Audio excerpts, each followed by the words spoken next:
Okay, I think we'll get started. And I want to, first of all, thank the stalwart audience that has decided to stay to hear the old folks reminisce about the last 40 years of cancer research. And, we're going to try to address the question which I think is very naturally comes up from a symposium like today, and certainly has come up in the last 4 or 5 years about the what it takes to prove, if at all possible, that stem cells play a considerable role in the origins and maintenances of cancers, and that they have properties which we've got to learn a lot about so that we can treat them.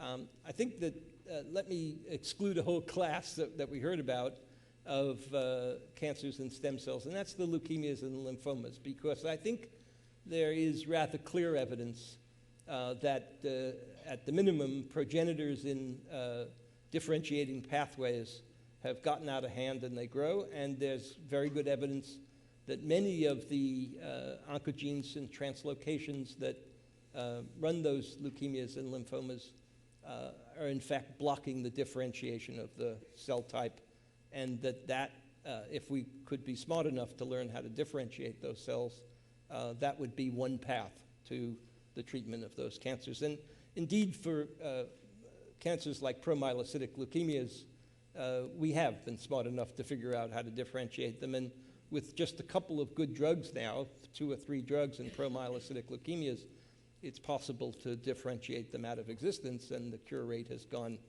up from almost 0 to a significant number. Really, I think we're asking a slightly different question. We're asking about the solid tumors. And here there is an actual good history and instructive lesson by choosing a particular kind of tumor, and that is a testicular or ovarian teratocarcinoma. These are tumors of primordial germ cells or precursors of primordial germ cells. We probably know most about these tumors from 2 different inbred mouse lines, which give rise to either testicular teratocarcinomas at about 3 to 15% frequency. The lines developed by Leroy Stevens. And then another line that gives rise to 100% of ovarian teratomas, indeed 2 teratomas per ovary, essentially by 6 months, called the LT mouse. So one's called the 129 SV mouse, that's the testicular teratocarcinoma, and the other the LT mouse.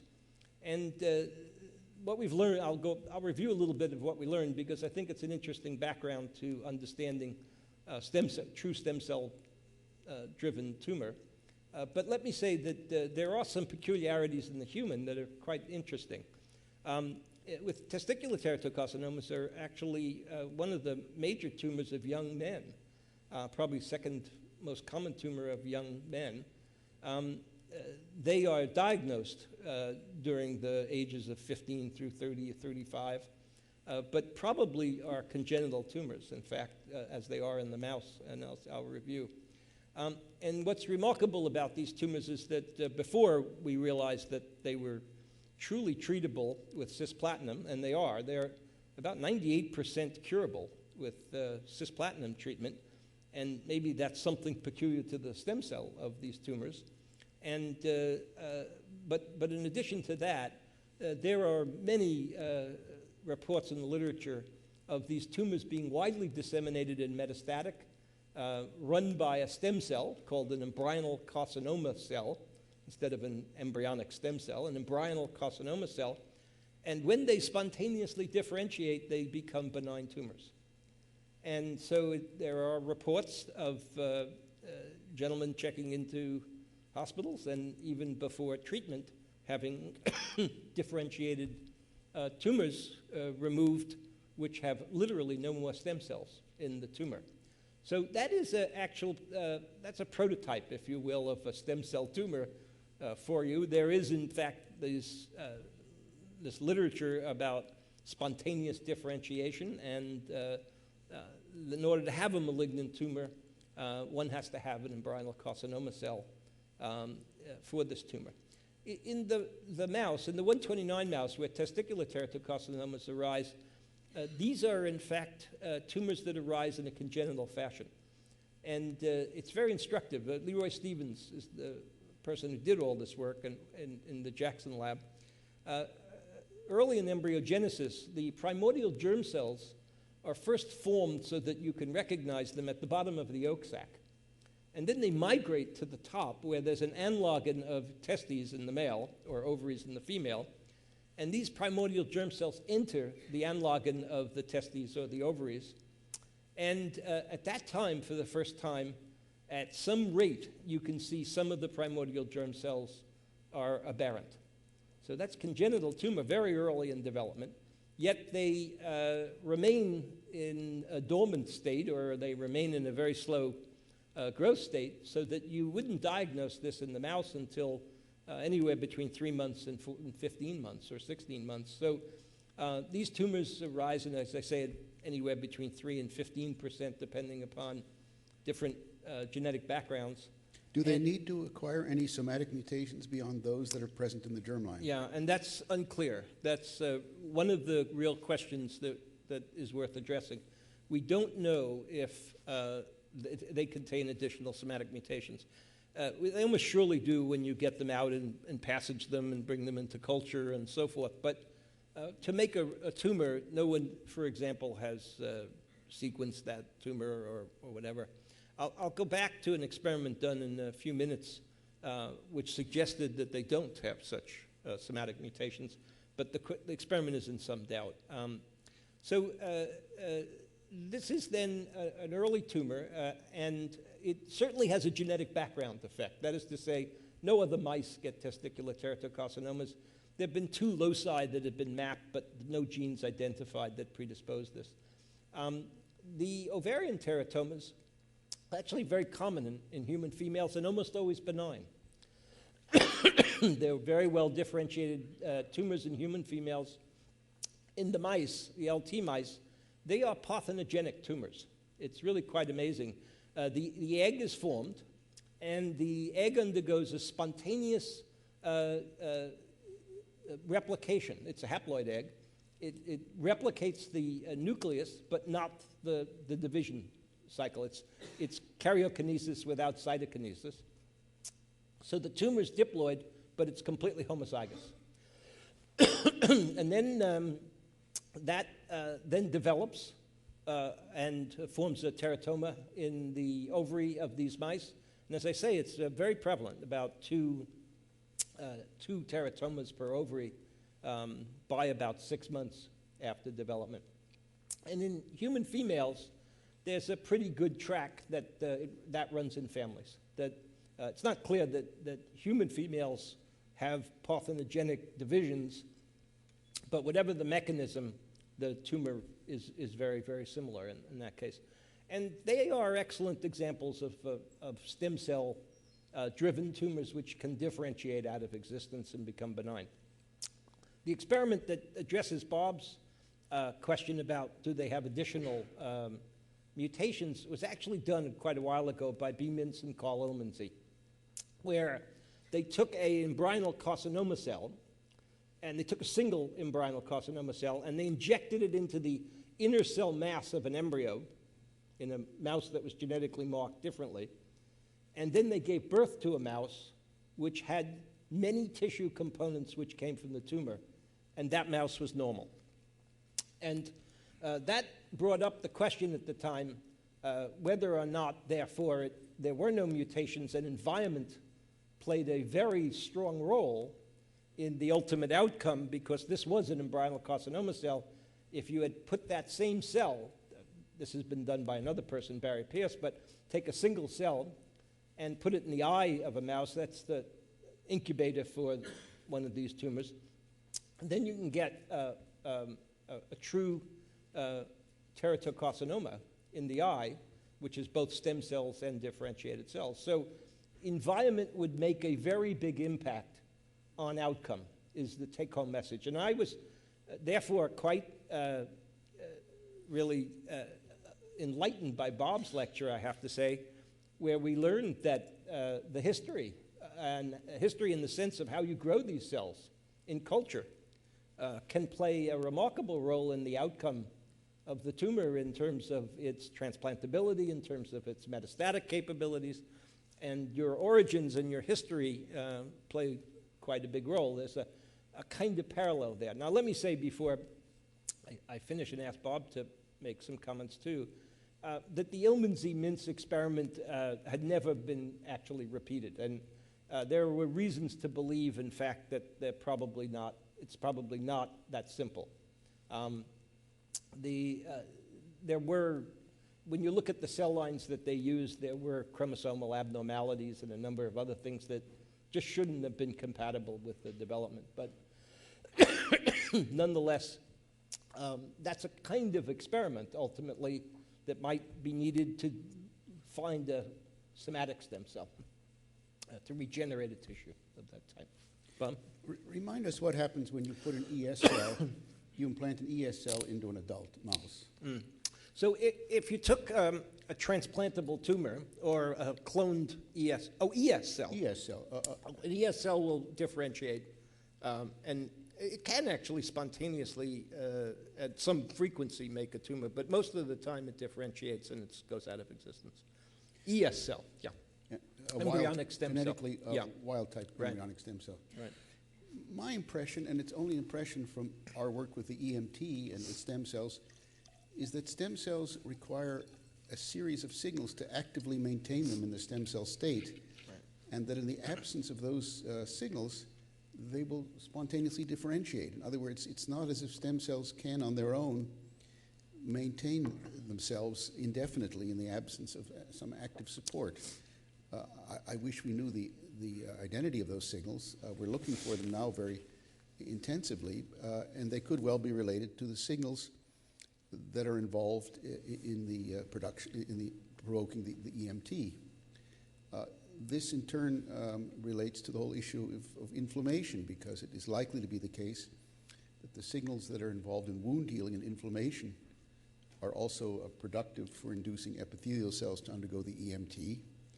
And as such, they may also be related in certain ways to the signals that are required to induce and to maintain stem cells.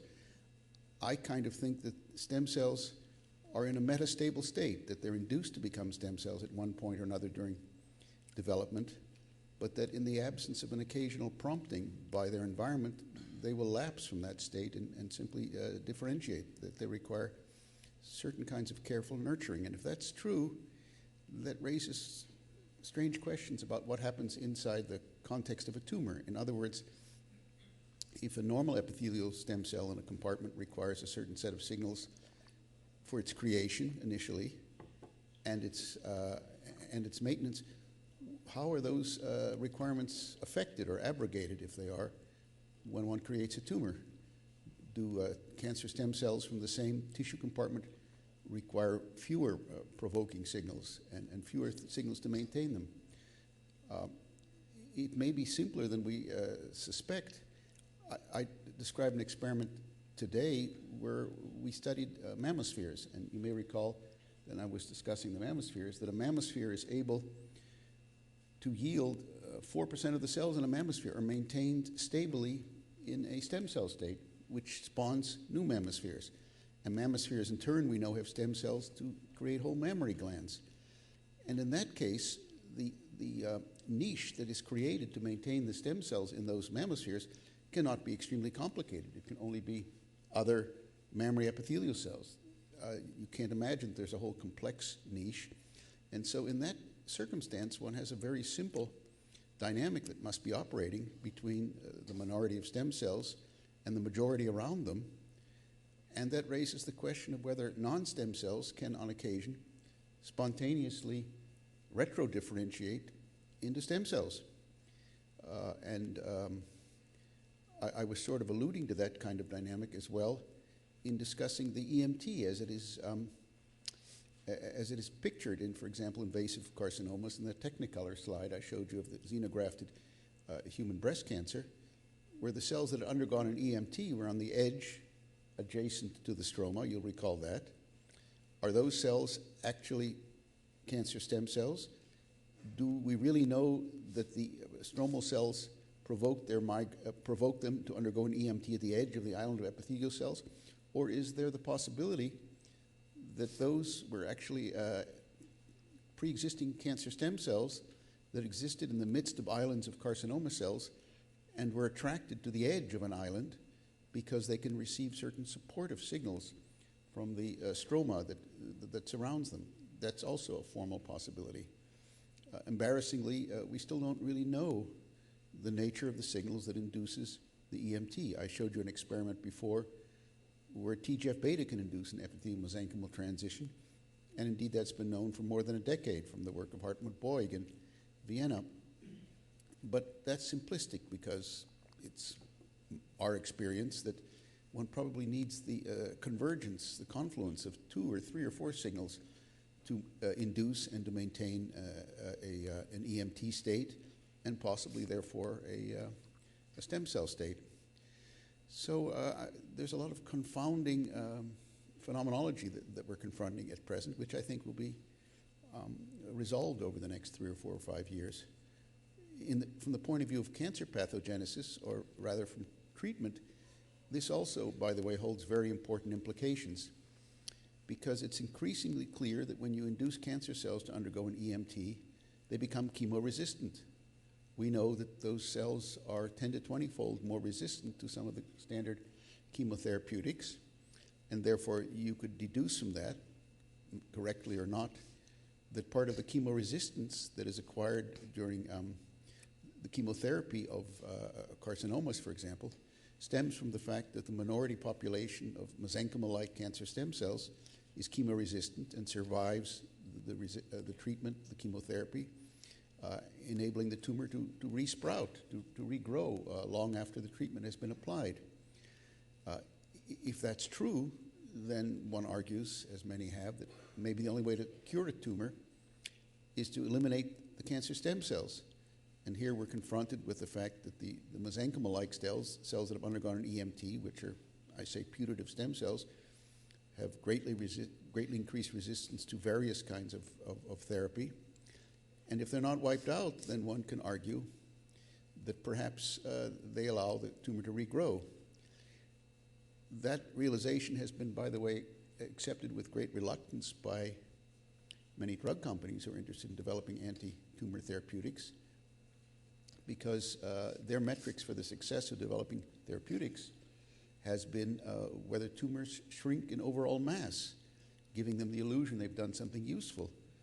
Whereas it's likely to be the case that in the development of most kinds of anti-tumor therapeutics over the last decades, what has happened is that the non-stem cells have been wiped out in certain tumors, leaving the stem cell compartment intact and still able to regenerate the tumor. And if that logic is accepted, and I'm not saying that it's hard and fast and proven, that means that one has been looking at the wrong markers for the successful anti-tumor chemotherapeutics, and that one needs increasingly to be targeting these mesenchymal-like stem cells. But then there's another nightmare that looms on the horizon, and that is the following possibility. Let's say sometime over the next years, one begins to find drugs that are specifically able to kill cancer stem cells of one sort or another, the more mesenchymal cells within a carcinoma, for example. Is it then possibly the case, given the plasticity of the systems we've been discussing, that the cancer stem cells will be regenerated because the non-stem cells will retro-differentiate and regenerate new stem cells, once again posing the specter of an unassailable ironclad core of cells in the heart of the tumor that resists therapy? These are the thoughts, the agonies that float around in my head when I try to relate this to how the future of this research will Let me be proceed. a little more optimistic based on something you said. If it's possible early on to identify that class of breast tumors which are predetermined to give rise to high rates of metastasis, right? Yes. Then that would be a very positive thing to do. In other words, we have to understand the signals, the transcription patterns, the gene conformations that are giving rise to this, but it would be a wonderful thing to be able to identify tumors which are at high risk for recurrence and those which are not.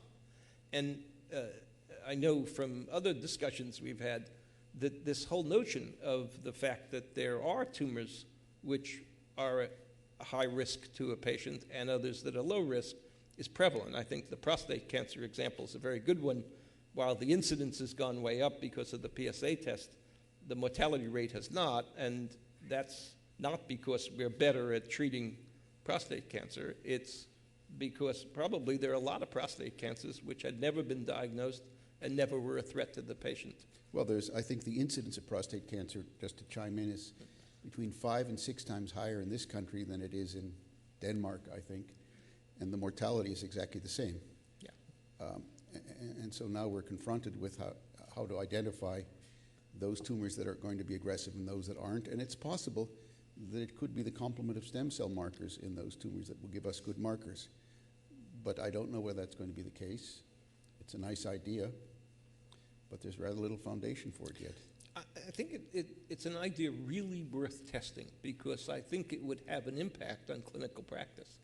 If you could identify that a tumor is extremely dangerous to the host, you'd be much more aggressive than you would be if you identified that a tumor had very light chance.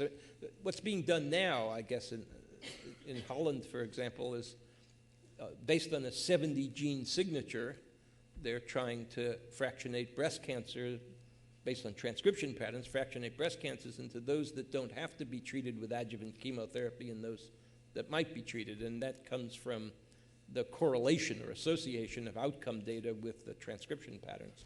And that's a kind of approach that might, I don't know that that's going to hold up, but I think that that's the kind of approach that might really suddenly fractionate cancers of all types into threatening and non-threatening.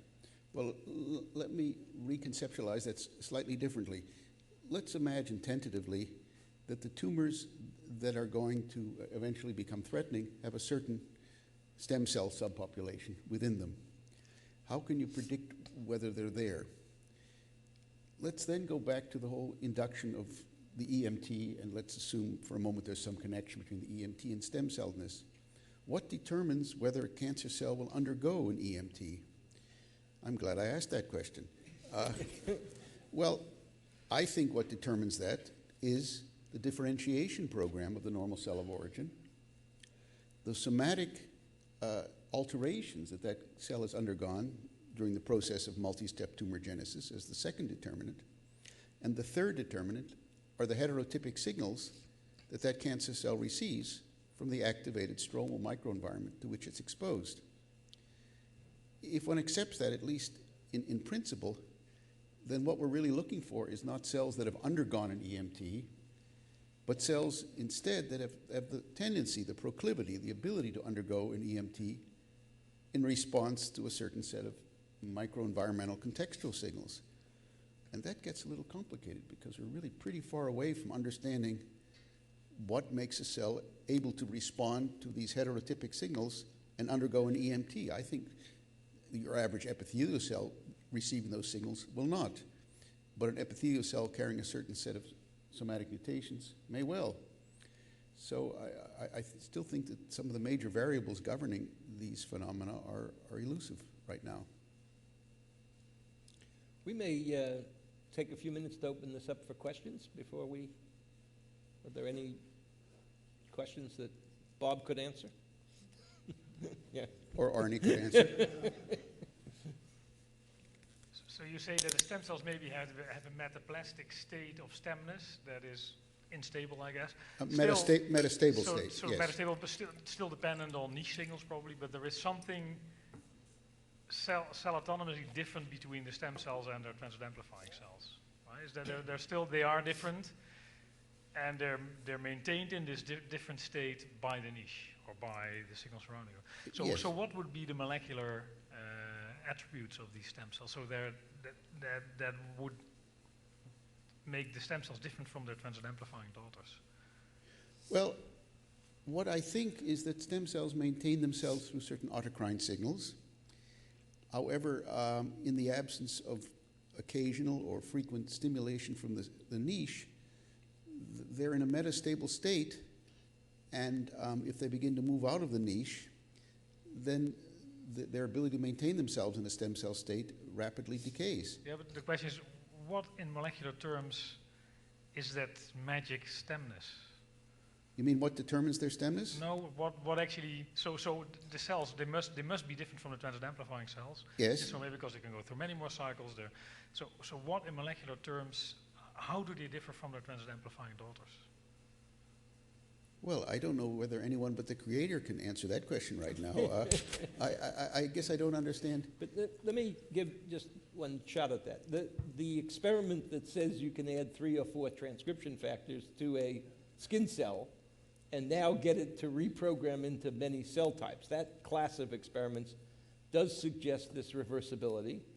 It in theory, says that stemness can be recreated, and that it is a transcript. I mean, I guess in the broadest sense, you'd say it is due to a transcriptional program, a reprogramming of the genome for a new kind of transcription. Not wishing to be contentious, this experiment where you create ES cells, with Yamanaka, I believe is the person, with 3 or 4 transcription factors, has been embraced by some as indicating the plasticity of cells to become stem cells. But I like to think of things in terms of the contextual signals that cells receive. And to my mind, that experiment in no way illuminates the possibility or the impossibility of taking a normal cell, exposing that normal cell to a certain mix of contextual signals and inducing it to become a stem cell, which is ultimately the biological question we'd like to address. And so I don't really think that the Yamanaka experiment addresses the real biological question of plasticity, where people just happen to have taken certain transcription factors arbitrarily off the shelf and slipped them into an epithelial, a differentiated fibroblast, I guess it was, to create an ES cell.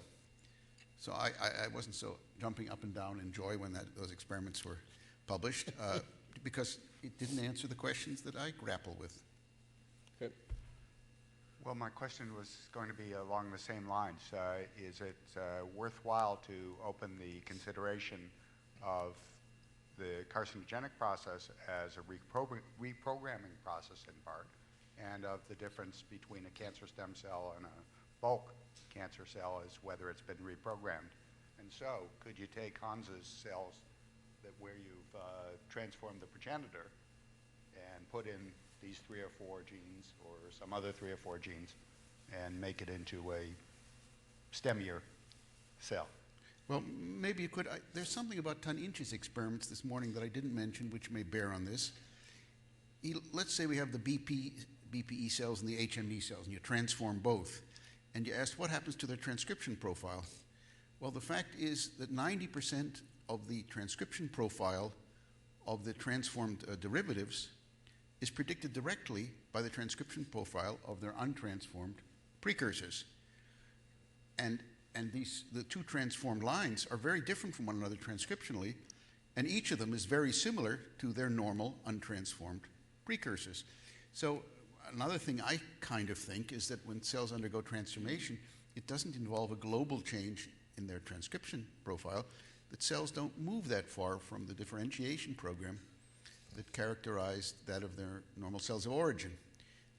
I don't know how to fit this into the entire scheme, nor does it indicate to me any insight into what the normal cell of origin is. Is it really a stem cell, or is it a progenitor cell, as the hematologists would have us believe? I think that's still open for grabs, although maybe Hans will be able to answer that soon. Hans, has anyone looked at whether those cells that are reprogrammed have acquired a receptor? Your receptor? The iPS cells? Yes. No, not that I know. I think we have right behind you. I want to ask the question about, in level of definition of stemness. So in one level, we seem to have a unified definition about stemness, self-renewal and differentiation into multiple lineage. And that applies to both the normal stem cell as well as cancer stem cell. On the other hand, when you actually look at various stem cell, normal or malignant, from different tissues, the molecular definition right now seems to depend on the cell surface expression of certain markers. and that varies a lot, between different tissues. CD24, CD29 high for normal memory stem cell.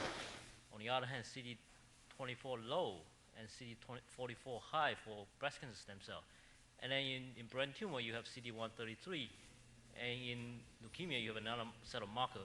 So I sort of have an impression that in terms of definition, we are doing a lot of scratching on the surface using those markers.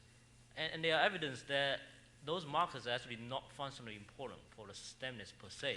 They're only experimental conveniences. There's nothing right. to think necessarily that those markers are functionally important in the physiology of the stem cells. So exactly. So my thinking is whether we are actually going in the right direction in terms of developing a uniform molecular definition of stemness per se. I don't know if EMT ability could be the one thing that along this line of Well, a I'm glad unifying thing. you think so. I didn't go that far today. I'm just suggesting of maybe this is the kind of direction we should take to try to develop. It could be. It could be that the EMT in many epithelial states will create a stem cell. We don't know. We can all agree that these cell surface markers are only experimental conveniences for sorting cells. And the fact that we use a diverse array of them is only a historical accident. And it could be that tomorrow somebody finds, as Hans has indeed found, a common cell surface marker that's useful for sorting all stem cells from many different types of tissues. I don't know if the EMT is even important in creating a stem cell in the mammary epithelial compartment. It's a leap of faith from what I said to think that other epithelial cells behave similarly, although I happen to believe they do. Now, Hans wanted to know what is the molecular essence of a stem cell, and I think it's just too early to answer, except to fall back on Ihor Lemishka's circuit diagrams and say that one day we will think of the essence of a stem cell as nightmarish and Orwellian, as it seems, as just a circuitry, the activation of a certain self-supporting circuitry that maintains itself, but with a certain frequency in a metastable state, allows cells to leave that state of metastable activation. Maybe then Hans's question will be answered if we can say that the stem cell state is defined by the activation of a certain set of self-reinforcing transcription factors that keep each other's expression on. That could be a definition. So this is probably one of the kind of playground for the systems biology study to combine micro studies, proteomics, and maybe metabolomic to define the kind of states that a stemness should represent. Well, that raises the question of when systems biology will move from a state of much smoke and no fire to the opposite state. And I don't know when that will happen. It's an attractive prospect, but so far it hasn't happened. One has to be honest. I think we have one more question here. Right here. In front, yep. And there's one in the back. Oh, why don't we start with one in the back, since I think there's a microphone there. Question? Yeah, I was actually quite intrigued by the comment that the history of the cells actually matter in terms of the subsequent oncogenesis and so on. Would it be reasonable to speculate on the effect of the maternal environment on possible oncogenesis in the fetus? On the maternal environment? Yeah, by the maternal environment. Well, clearly the germline, that is the genome that's inherited in the zygote, is a determinant of cancer risk. But with the exception of very few cancers that I know of, is there maternal environment effect, except for the fact that I believe that large weight babies have a higher risk of cancer later in life. I believe that's so. And that there's some connection between the health of the mother and the weight of the babies. I think there's also some connection between the circulating IGF-1 levels in the pregnant mother and the size of the babies.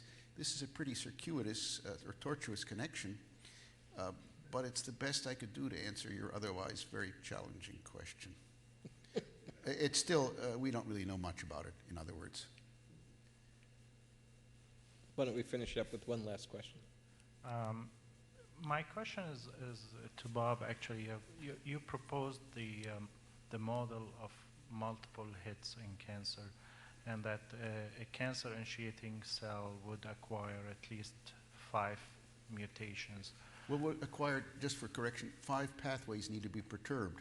Whether that involves 3 or 8 mutations, So would it be very provocative to speculate that almost every human will have cancer all the time? No, it's based not. on the statistical possibility of having all these mutations in the cancer initiating cell or the cancer stem cell.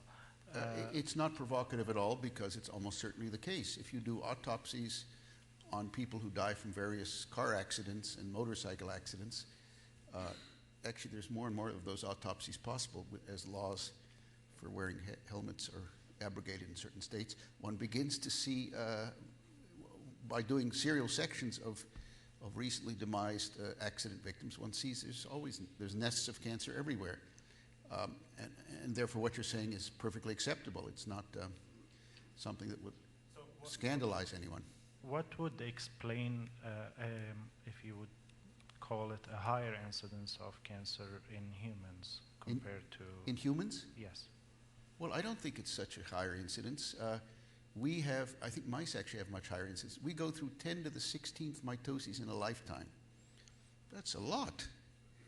If you don't eat red meat, you don't smoke, you don't live with smokers, you get exercise, you keep a low body mass index, your chance of dying from cancer is about 1 in 10.